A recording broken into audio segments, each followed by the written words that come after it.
Hello guys, नमस्कार। मैं हूं विनीत कुमार और आप देख रहे हैं आज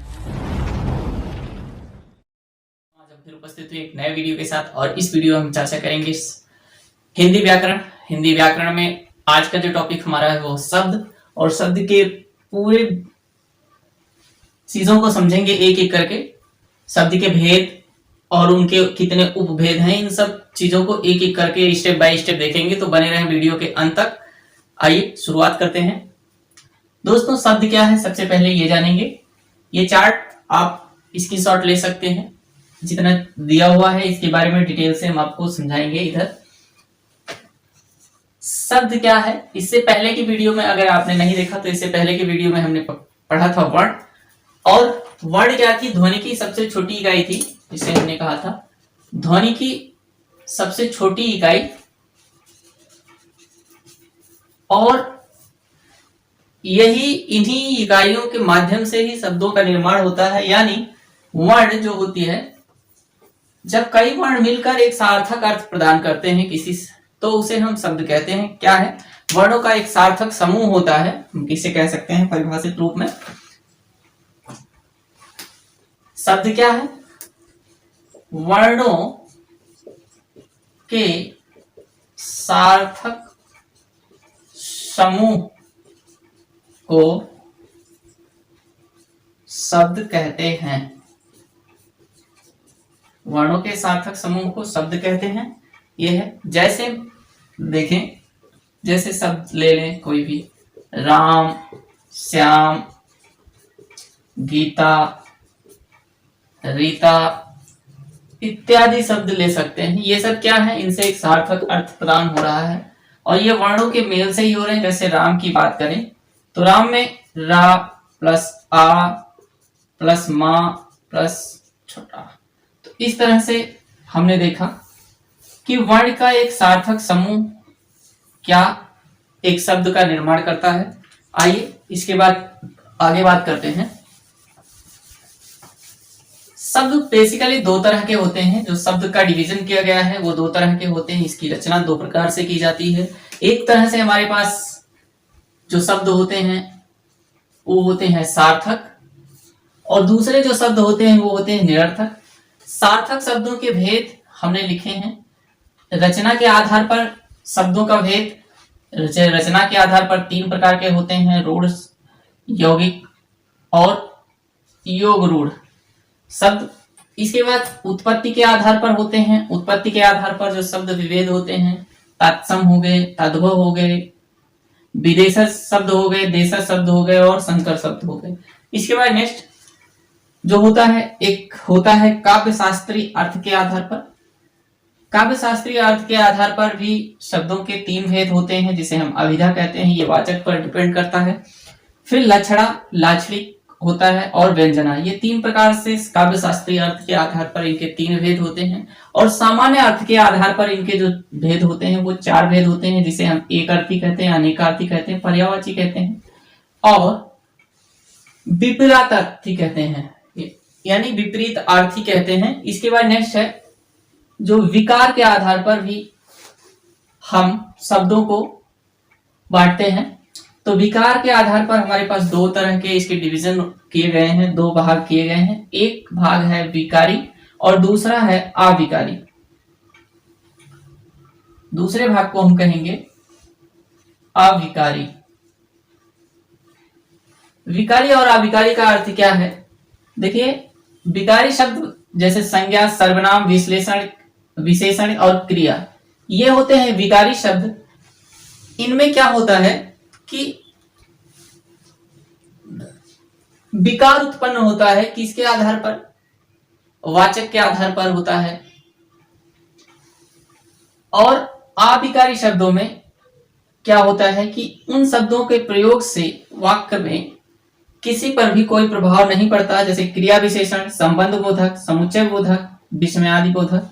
तो ये रहे शब्दों के कुछ कुल भाग। और इसके बाद एक एक करके हम यहां देखेंगे कि आखिर पूरी बात क्या है। तो सबसे पहले हमें देखना है सार्थक शब्द क्या होते हैं, इसका अर्थ समझते हैं। सार्थक जिन शब्दों जिसके प्रयोग से क्या है, जिन शब्दों के प्रयोग से एक सार्थकता प्रदान हो, एक सार्थक अर्थ निकले, तो उसे सार्थक शब्द कहेंगे। और सार्थक शब्द में सबसे पहले हम बात करेंगे जो इसका भेद है, रचना। रचना में जो पहला पॉइंट है वो है रूढ़। रूढ़ शब्द क्या होते हैं ये देखेंगे। रूढ़ का अर्थ होता है प्राचीन काल से ही, पहले से ही, यानी परंपरा में हम कह सकते हैं इसे, जो पहले से ही हमारे पास परंपरा में बने रहे हैं। कब इनकी उत्पत्ति हुई इसका भी कोई आकलन नहीं मिलता, तो वो शब्द कहलाते हैं रूढ़ शब्द। और रूढ़ शब्दों का एक और भाग होता है, रूढ़ शब्द जो होते हैं इनका खंडन नहीं किया जा सकता। बेसिकली इसकी डिफिनेशन अगर बात करें तो ऐसे शब्द जिनका विभाजन या खंडन ना किया जा सके। कहने का मतलब यह है कि इनका विभाजन नहीं किया जा सकता या खंडन नहीं किया जा सकता। अगर इनके खंडन हम कर भी देते हैं तो इनका जो एक अर्थ निकलता है, एक सार्थक जो अर्थ प्रदान करने वाली, वो सार्थकता खत्म हो जाती है, इसलिए इसका खंडन नहीं करते। जैसे हम एग्जाम्पल के रूप में ले सकते हैं घर। अब घर का अगर हम खंड कर दें, घा प्लस रा लिख दें, तो इसका कोई अर्थ नहीं निकलेगा इस तरह से, ये फिर क्या हो जाएंगे। बाकी इसी तरह से एक और एग्जांपल्स लेते हैं, जैसे कमल। अब कमल का भी अगर खंडन कर देंगे तब भी कोई अर्थ नहीं निकलेगा, जो उसका मूल अर्थ निकलना है वो अर्थ नहीं निकलेगा। ठीक इसी तरह से और बहुत सारे शब्द हैं, घर हो गया, कमल हो गया, आंगन हो गया, सॉरी, पुस्तक। तो इस तरह के जो शब्द होते हैं ये रूढ़ शब्द कहलाते हैं, इनका खंडन नहीं किया जा सकता। इसके बाद दूसरी बात करते हैं दूसरे शब्द की। तो जो दूसरा है वो हमारा यौगिक है। रचना के आधार पर अभी हम देख रहे हैं। तो यौगिक का क्या अर्थ होता है? योग माने जुड़कर। जिन शब्दों का निर्माण दो विभिन्न भाषाओं से मिलकर हुआ हो और एक नया अर्थ प्रदान करता हो, उन्हें यौगिक शब्द कहेंगे। जैसे यौगिक शब्द में क्या होगा, एक नया अर्थ प्रदान करेगा, यानी तीसरा अर्थ हमें मिलेगा। जैसे हम कह सकते हैं विद्यालय, क्या कह सकते हैं? विद्यालय। इसी तरह से हम कह सकते हैं रेलगाड़ी, क्या? रेलगाड़ी। अब रेलगाड़ी को देखें तो रेल प्लस गाड़ी दो शब्द हैं। रेल अंग्रेजी शब्द है, गाड़ी हिंदी शब्द है, तो रेल और गाड़ी मिलकर रेलगाड़ी हो गए, तो एक नया अर्थ प्रदान किया, तीसरा अर्थ हमें मिला, तो इस तरह से रेलगाड़ी हो गया।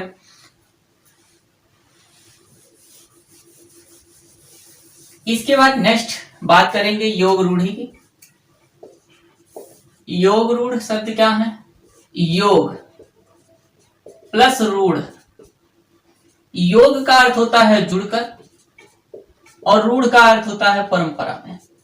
जो परंपरा में कुछ शब्द हैं उनके साथ जुड़कर एक नया अर्थ क्या होगा, एक नया अर्थ प्रदान करेगा। यहां हमें नया अर्थ तो मिल रहा था, लेकिन कोई अन्य तीसरे अर्थ के रूप में हमें वो पूरी तरह से ज्ञान नहीं हो रहा था यौगिक अर्थ में। यहाँ नया शब्द तो बन रहा था, जैसे रेल प्लस गाड़ी। गाड़ी में बहुत सारी गाड़ियां होती हैं और रेल होती है, तो रेलगाड़ी हो गई। तो बेसिकली एक नया शब्द तो हमें मिला, लेकिन उसके जो अर्थ है ना वो अर्थ बदले नहीं, अर्थ वही था, अर्थ में कोई परिवर्तन नहीं हुआ था। लेकिन योग रूढ़ में क्या होगा, अर्थ में परिवर्तन हो जाएगा, यानी इसका कोई तीसरा अर्थ निकलेगा हमें।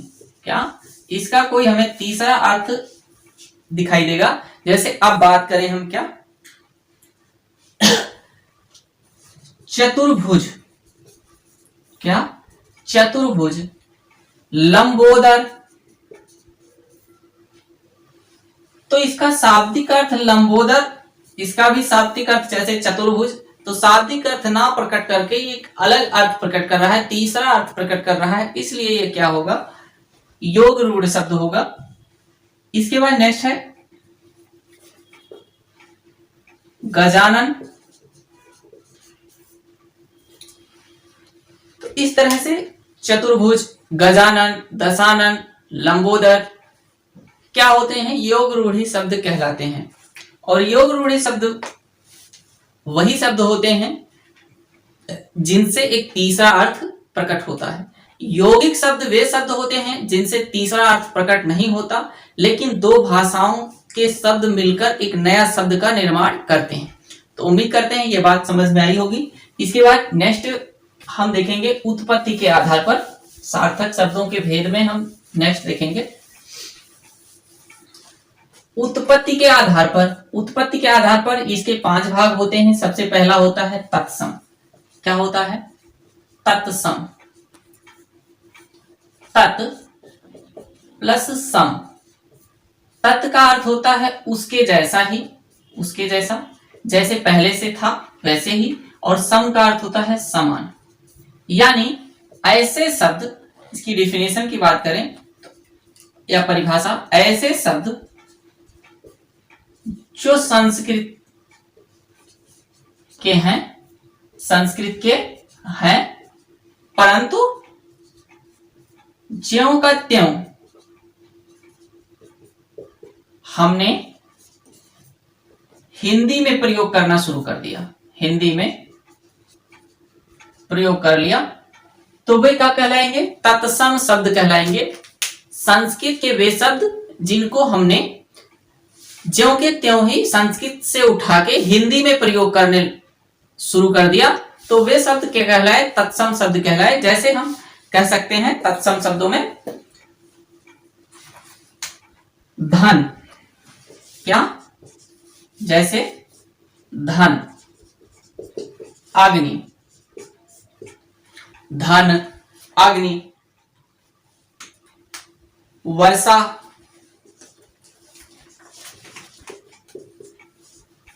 श्लोक। तो इन शब्दों का प्रयोग हम कहां कर रहे हैं। अब ये शब्द सभी क्या हैं, बेसिकली ये शब्द संस्कृत के हैं, लेकिन इनका प्रयोग हम किस में कर रहे हैं, हिंदी में कर रहे हैं, तो इसलिए ये तत्सम शब्द कहलाएंगे।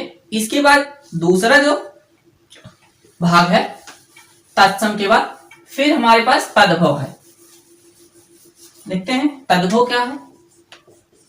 तद्भव, तद्भव का अर्थ ही होता है उत्पन्न,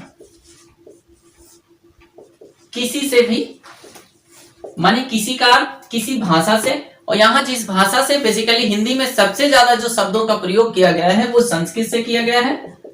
तो संस्कृत के जिन शब्दों की उत्पत्ति से हिंदी में प्रयोग होना शुरू हो गया है, यानी संस्कृत के वे शब्द जिनका हम परिवर्तन करके, क्या करके, परिवर्तन करके, उसके अर्थ में परिवर्तन करके हम उसे हिंदी में प्रयोग करने लगे हैं, तो वैसे शब्द तद्भव शब्द कहलाएंगे। कौन कौन से शब्द हैं, वे शब्द जिनकी उत्पत्ति संस्कृत के शब्दों से हुई हो, तो वे शब्द क्या कहलाएंगे, संस्कृत तद्भव शब्द कहलाएंगे। कौन कौन से शब्द हो सकते हैं, उदाहरण के रूप में इसे देखते हैं। जैसे मोर, कुत्ता, मोर, कुत्ता, आम,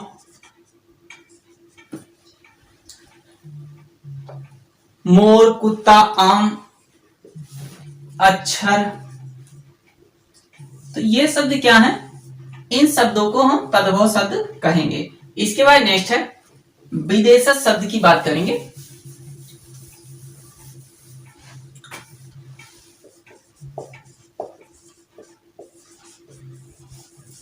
विदेशज शब्द क्या है, इन्हें देखेंगे।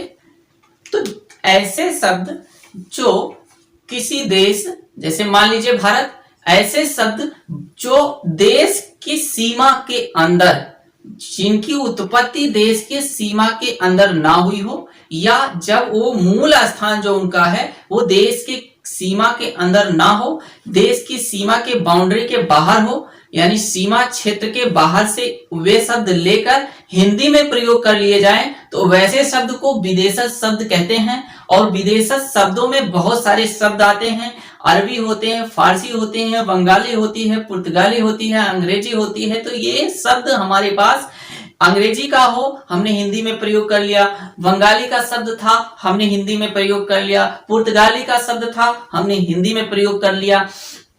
इसी तरह से अरबी का शब्द था हमने हिंदी में प्रयोग कर लिया, फारसी का शब्द था हमने हिंदी में प्रयोग कर लिया। तो ये शब्द क्या थे जो विदेशों में बोले जाते थे लेकिन हमने उन्हें अपने हिंदी में प्रयोग करना शुरू कर दिया। तो वे शब्द क्या कहलाएंगे? विदेशज शब्द कहलाएंगे। देखते हैं एक एक करके इनके कुछ एग्जाम्पल्स देखते हैं, कुछ उदाहरण देखते हैं। जैसे हम कहें सबसे पहले विदेशज शब्दों में हम बांग्ला शब्द की बात करेंगे। बांग्ला शब्द में क्या है? जैसे मान लीजिए बांग्ला शब्द में उपन्यास, टका, नितांत। तो ये शब्द क्या है? बांग्ला के शब्द हैं लेकिन हम इनका प्रयोग हिंदी में कर रहे हैं, इसलिए ये विदेशज शब्द कहे जाएंगे। इसके बाद नेक्स्ट है अरबी शब्द की बात करें। कुछ अरबी शब्दों का भी हमने प्रयोग किया। उदाहरण के रूप में देखते हैं क्या है? औरत, अदालत, औरत, अदालत, तारीख, कब्र। तो ये शब्द क्या थे? अरबी के थे लेकिन हमने इनका प्रयोग किस में किया? हिंदी में इनका प्रयोग करना शुरू कर दिया तो ये शब्द हिंदी के बन गए। इसके बाद नेक्स्ट जो विदेशज शब्दों में है वो है फारसी। फारसी के भी कुछ एग्जांपल्स देखते हैं। फारसी में क्या होगा? गुलाब, आदमी, चाकू, गुलाब, आदमी, चाकू, बाग, खर्च। ये शब्द क्या है? ये सब फारसी से हैं लेकिन इनका प्रयोग हिंदी में हो रहा है। इसके बाद तुर्की के कुछ शब्द देखेंगे। किसके? तुर्की के। और तुर्की शब्दों में तोप,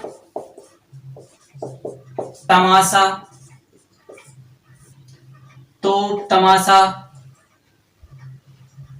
बेगम,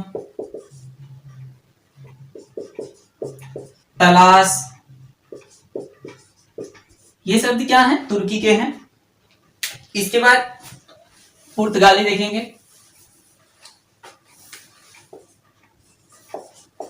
पुर्तगाली शब्दों की बात करेंगे।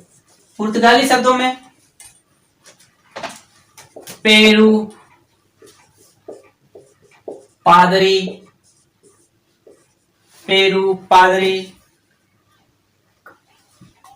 कमरा, नीलाम। तो ये शब्द क्या है? ये सभी शब्द पुर्तगाली के थे लेकिन इनका प्रयोग हम किस में करने लगे? हिंदी में करने लगे। इसके बाद एक और इसका डिवीजन जो मिलता है वो है अंग्रेजी। अंग्रेजी शब्दों में जैसे रेलगाड़ी, कलेक्टर, टिकट,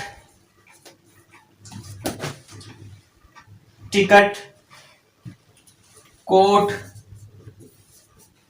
अपील, फीस। तो ये शब्द क्या है? अंग्रेजी के शब्द थे लेकिन इनका प्रयोग हम हिंदी में करने लगे। तो इसके बाद ये उत्पत्ति के आधार पर एक भेद और बचा है और वो भेद जो था उस भेद को देखेंगे जिसे हम संकर शब्द कहेंगे। संकर शब्दों में क्या होगा? दो विभिन्न भाषाएं होंगी, दो भिन्न भाषा को जोड़कर एक नया शब्द का निर्माण होगा। तो उससे क्या होगा, एक नए हिंदी शब्द का निर्माण हो जाएगा और उसी को हम संकर शब्द कह देते हैं। जैसे देखते हैं रेलगाड़ी, क्या है, रेलगाड़ी। अब इसका अगर दो भाग करें, रेल अलग है, गाड़ी अलग है, यानी रेलगाड़ी, रेल अंग्रेजी शब्द है, गाड़ी हिंदी शब्द है, दोनों को मिलाकर हमने बना दिया रेलगाड़ी, तो इसलिए ये क्या हो गया, संकर शब्द हो गया। और एग्जांपल्स में और देखते हैं, सिनेमा घर, सिनेमा घर, सिनेमा अंग्रेजी शब्द है, घर हिंदी शब्द है, तो हो गया क्या, सिनेमा घर हो गया, दो शब्द मिल गए। इसी तरह से लाठी चार्ज, लाठी चार्ज, लाठी क्या है, लाठी देशज शब्द है और चार्ज अंग्रेजी शब्द है, तो क्या हो गया, लाठी चार्ज हो गया। फिर और बात करें तो रेल विभाग, जैसे एक और देखिए एग्जांपल, रेल विभाग, रेल अंग्रेजी शब्द, विभाग हिंदी शब्द, तो दोनों को मिला के हमने रेल विभाग कर लिया। तो इस तरह से संकर शब्दों को हम कहें तो दो विभिन्न भाषाओं से मिलकर एक नए शब्द का निर्माण करना संकर शब्द कहलाते हैं। इसके बाद नेक्स्ट जो हमारा है वो है अर्थ के नेक्स्ट जो है काव्य शास्त्री अर्थ के आधार पर अभिधा की बात करेंगे। काव्य शास्त्री अर्थ के आधार पर अभिधा,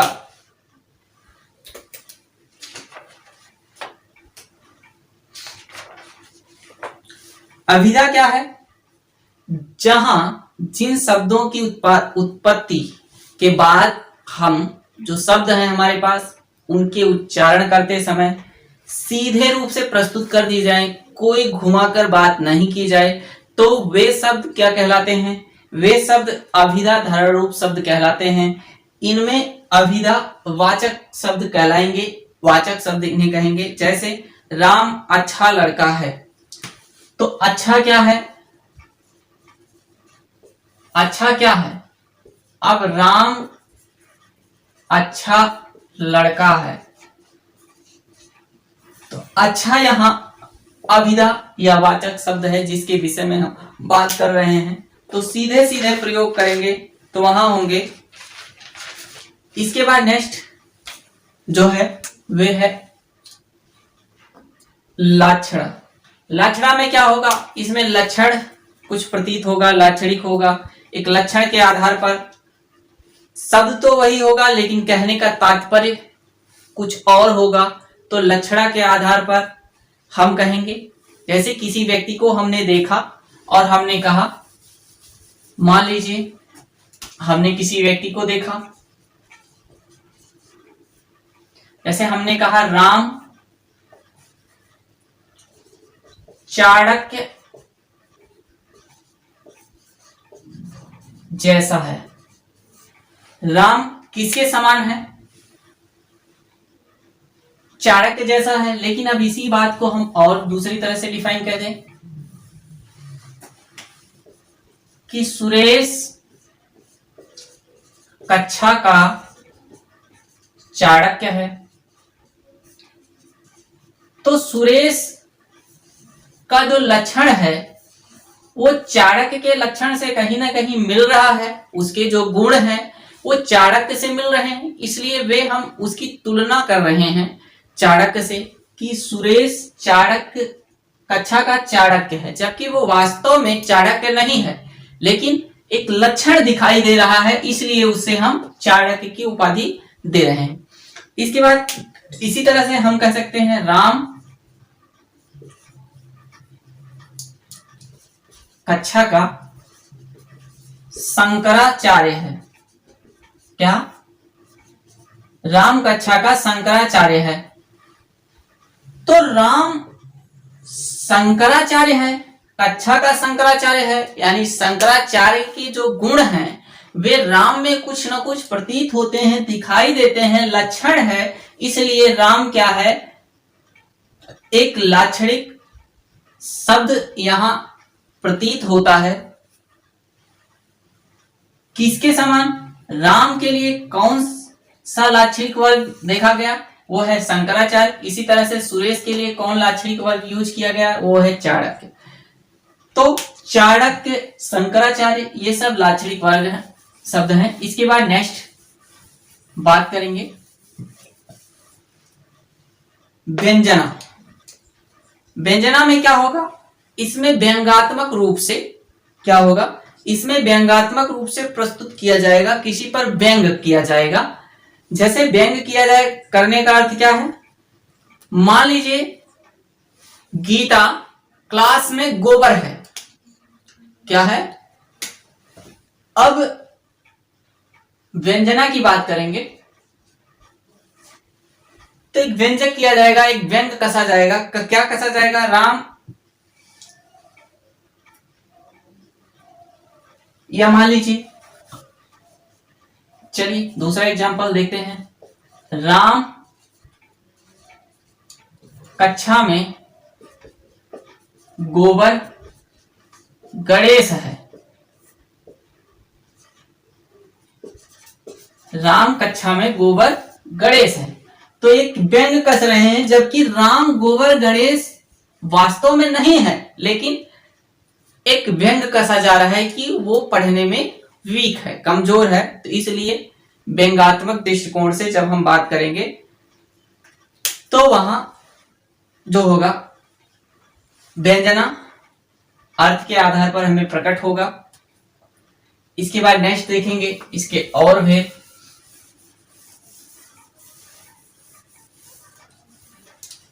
अर्थ के आधार पर, जो सामान्य अर्थ के आधार पर होते हैं, इसके 4 भेद होते हैं। सबसे पहले एक आर्थी है।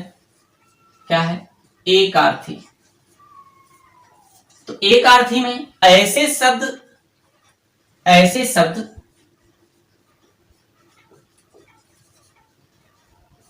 जिनसे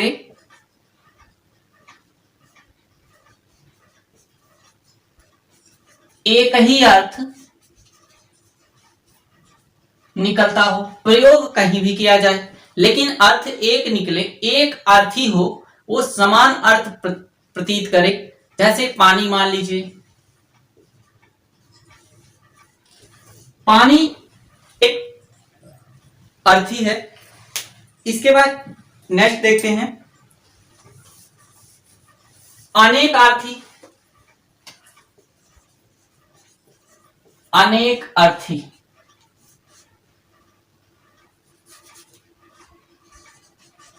अनेकार्थी शब्द में क्या होगा? शब्द एक होगा लेकिन उसके अर्थ क्या होंगे? भिन्न भिन्न होंगे। तो ऐसे शब्द को अनेकार्थी शब्द कहेंगे। शब्द तो एक होगा लेकिन अर्थ उसका भिन्न भिन्न होगा, तो अनेकार्थी शब्द कहेंगे। जैसे हम ले लें एग्जाम्पल के रूप में द्विज। क्या ले लें? द्विज। अब द्विज का अर्थ है पक्षी और द्विज का अर्थ होता है दंत, यानी दांत। द्विज का अर्थ होता है पंछी और द्विज का अर्थ होता है दांत। तो यहां 2 अर्थ हो जाएंगे। इसके बाद नेक्स्ट बात करेंगे पर्यायवाची शब्द में क्या होंगे? पर्यायवाची शब्द ऐसे शब्द जो एक हो लेकिन उसके अर्थ अलग अलग हो, उसके अर्थ अलग हो, पर्याय हो, उसका समरूप दिखाई देता हो, यानी अर्थ एक हो लेकिन उसके समरूप बहुत सारे शब्द बनाए जा सके। जैसे हम कह सकते हैं सूर्य। अब सूर्य का एक सूर्य है, सूर्य के पर्यायवाची बहुत सारे होते हैं, जैसे भानु, भास्कर, भानु, भास्कर, दिवाकर, भानु, भास्कर, दिवाकर, प्रभाकर, ये सब क्या है?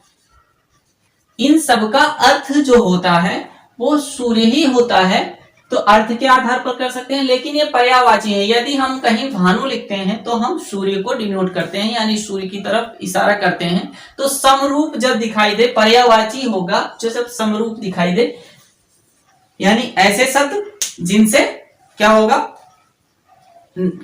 कई नाम प्रदर्शित होंगे उसके और उसके समान ही अर्थ देने वाले होंगे, तो वहां पर्यायवाची शब्द होगा। इसके बाद विपरीतार्थी शब्द देखेंगे। नेक्स्ट विपरीत अर्थी कह रहे हैं, विपरीतार्थी शब्द,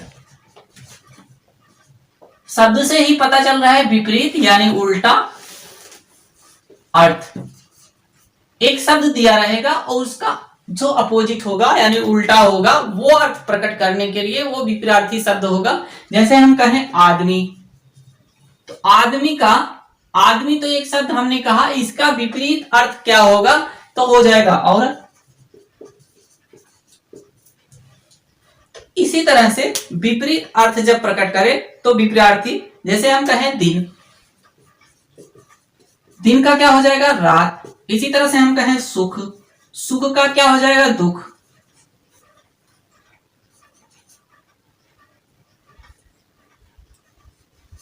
इसी तरह कहें हम मोटा, तो मोटा का क्या हो जाएगा, पतला। तो ऐसे शब्द जो उल्टे अर्थ प्रतीत करें और उनका एक उल्टा अर्थ हो, तो वो शब्द क्या कहलाएंगे, विपरीतार्थी शब्द कहलाएंगे। इसके बाद नेक्स्ट भाग जो है, इसका जो नेक्स्ट खंड है वो है विकारी। और विकारी शब्द में हमें दो तरह के शब्द मिलेंगे, एक मिलेगा विकारी और एक मिलेगा अविकारी। विकार के आधार पर दो हैं। तो विकारी शब्द सबसे पहले चर्चा करेंगे, संज्ञा, सर्वनाम, विशेषण और क्रिया। संज्ञा, सर्वनाम, विशेषण और क्रिया के आधार पर इनका विकार किया गया है। क्या है देखेंगे। विकार होगा किसमें होगा, तो लिंग, वचन और कारक के कारण क्या प्रयोग होंगे। बेसिकली तीन चीजें होती हैं किसी वाक्य में, हम लिंग देखते हैं, वचन देखते हैं और उसमें कारक देखते हैं। कारक अलग से पढ़ाएंगे, वचन भी, लिंग भी, ये सब अलग अलग वीडियो में आपको प्रोवाइड करवाई जाएगी। अभी बस आप यहां देख लीजिए शब्दों के सेंस में। तो लिंग, वचन, कारक के प्रयोग के आधार पर यदि उसमें उसके अर्थ में जो वास्तविक अर्थ है उसमें परिवर्तन हो जाता है, कहने का तात्पर्य बदल जाता है, तो क्या होगा, वहां होंगे विकारी, यानी परिवर्तन होता है तो विकारी शब्द हो जाएंगे। जैसे संज्ञा में संज्ञा शब्द क्या होंगे, संज्ञा शब्द पहले देखते हैं। संज्ञा क्या होती है, किसी वस्तु व्यक्ति नाम अथवा भाव को हम संज्ञा कहते हैं। तो वस्तु व्यक्ति भाव को संज्ञा कहेंगे तो इसका अर्थ क्या होगा, हमने कहा बचपन, तो बचपन क्या है, एक भाववाचक संज्ञा हो गई। लेकिन इसी तरह से हमने कहा राम, तो राम एक नाम विशेष हो गया। इसी तरह से हमने कहा श्याम, तो श्याम भी एक विशेष हो गया। राम, श्याम, गीता, ये सब क्या है, संज्ञा है, संज्ञा शब्द है। हिमालय क्या है, एक संज्ञा शब्द है। गंगा क्या है, एक संज्ञा शब्द है। तो ये सब संज्ञा शब्द हैं। इसके बाद दूसरे शब्द की बात करें तो सर्वनाम की बात करें, लेकिन इसमें परिवर्तन हो जाएगा, लिंग में परिवर्तन हो जाएगा, अगर वचन में परिवर्तन हो जाएगा, कारक में परिवर्तन हो जाएगा, तो इसका अर्थ सिंगल से डबल हो जाएगा। राम, तो इस तरह से इस पर इसके परिवर्तन का प्रभाव पड़ेगा। दूसरा, फिर सर्वनाम की बात करें। सर्वनाम क्या होता है, सर्वनाम ऐसे शब्द जिनका प्रयोग हिंदी में संज्ञा के स्थान पर, ऐसे शब्द जिनका प्रयोग संज्ञा के स्थान पर किया जाए, किसका, संज्ञा के स्थान पर किया जाए, तो वे शब्द सर्वनाम शब्द कहलाते हैं। सर्वनाम शब्दों में जैसे हो गया तुम, क्या हो गया, तुम, वह, हम, आप, ये सब क्या है, संज्ञा, ये सब सर्वनाम शब्द हैं। इनका प्रयोग हम संज्ञा शब्दों के साथ करेंगे। कैसे करेंगे, जैसे जब हम वाक्य प्रयोग करते हैं तो वाक्य प्रयोग में किसी संज्ञा शब्द के नाम का बार बार आना ना हो, जिससे हम सर्वनाम शब्दों के प्रयोग के माध्यम से उसे दूर करते रहते हैं। इसके बाद नेक्स्ट बात करेंगे विशेषण। विशेषण क्या होगा? किसी की विशेषता बताएगा, तो वैसे शब्द को हम विशेषण शब्द कहेंगे। विशेषण शब्द में देखते हैं एक बार,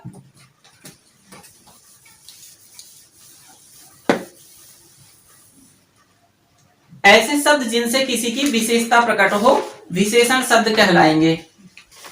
क्या कहलाएंगे? विशेषण शब्द कहलाएंगे।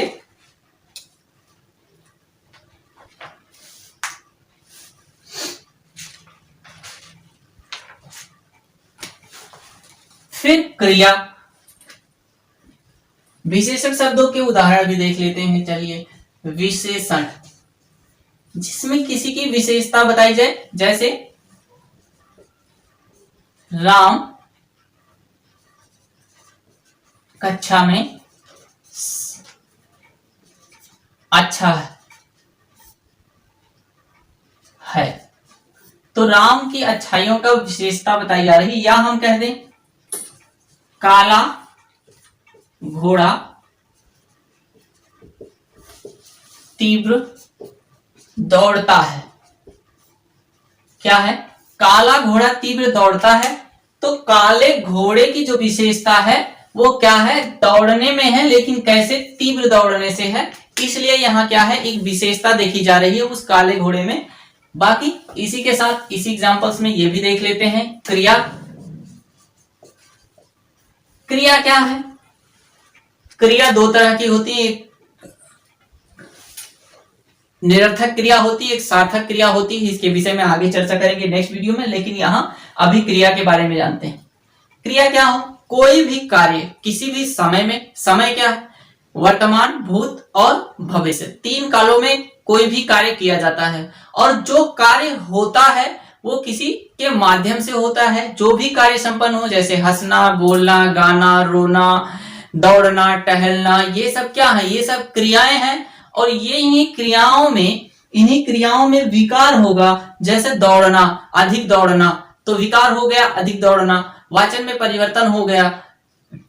तो दौड़ना क्या है? राम तीव्र, वो काला घोड़ा तीव्र दौड़ता है। दौड़ता क्या है? एक क्रिया है। तो इस तरह से ये क्रिया विकारी शब्द कहलाते हैं। इसके बाद अविकारी शब्दों की बात करेंगे। अविकारी शब्दों में क्या होगा? वचन, लिंग, वचन, कारक। देखें ध्यान से, लिंग, वचन और कारक। लिंग, वचन और कारक के आधार पर, यानी लिंग, वचन, कारक के प्रयोग से भी इन पर कोई भी प्रभाव नहीं पड़ता। ऐसे शब्द जिनसे लिंग, वचन, कारक के प्रयोग पर भी कोई प्रभाव ना पड़े, वे शब्द अविकारी शब्द कहलाते हैं। अविकारी माने कोई परिवर्तन या विकार या विकृति या बदलाव ना हुई हो। विकृति या बदलाव ना हो, तो वैसे शब्दों को अविकारी शब्द कहेंगे। क्रिया विशेषण। क्रिया विशेषण की बात करेंगे। सबसे पहले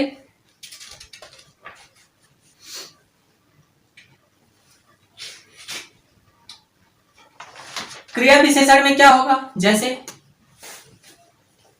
इसे वाक्य के माध्यम से देखेंगे। राम धीरे धीरे चलता है। चलना एक क्रिया है, लेकिन उसमें विशेषता क्या है कि धीरे धीरे चलता है। तो धीरे धीरे शब्द चलना क्रिया विशेषण है। क्या है? धीरे धीरे चलना एक क्रिया विशेषण है। इसके बाद नेक्स्ट है जोर। इसमें और सारे शब्दों को देखेंगे। जोर जोर, तेजी से, जोर से, तेजी से, ये शब्द क्या है? क्रिया विशेषण शब्द कहलाएंगे। फिर नेक्स्ट है संबंध बोधक। क्या है? संबंध बोधक। संबंध बोधक का अर्थ यह है कि जो एक से दूसरे का संबंध प्रकट करे, एक शब्द से दूसरे शब्द का या एक वाक्य से दूसरे वाक्य का संबंध प्रकट करे तो इनको हम संबंध बोधक शब्द कहेंगे। जैसे राम और सीता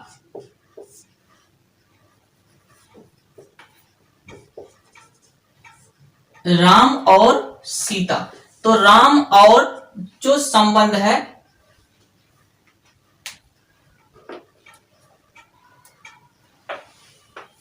सॉरी दोस्तों, संबंध होगा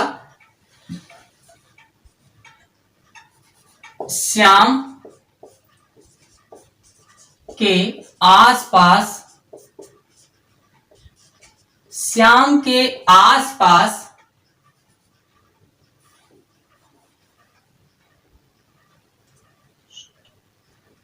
मोहन है। श्याम के आसपास मोहन है, तो आसपास जो है इसका संबंध किससे है? श्याम से है। और कौन आसपास है? तो मोहन है। आसपास हो गया, तक हो गया, जैसे दूर तक, तक अथवा, तो ये संबंध बोधक शब्द कहलाएंगे। इसके बाद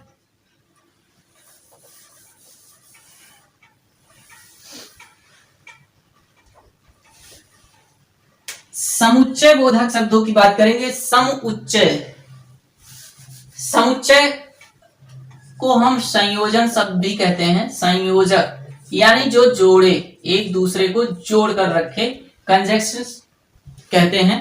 तो ऐसे शब्द जिनसे एक दूसरे का जुड़ाव हो तो उसे समुच्चय शब्द कहते हैं। जैसे और,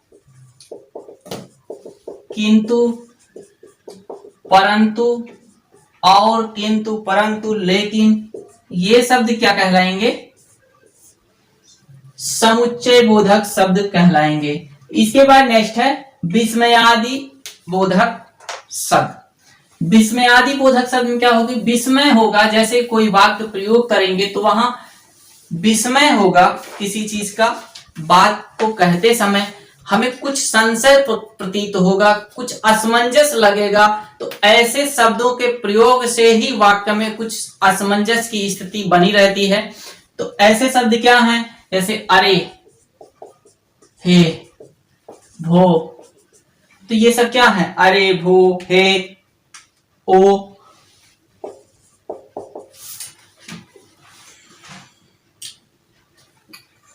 अबे, तो ये शब्द विस्मयादि बोधक शब्द कहलाएंगे।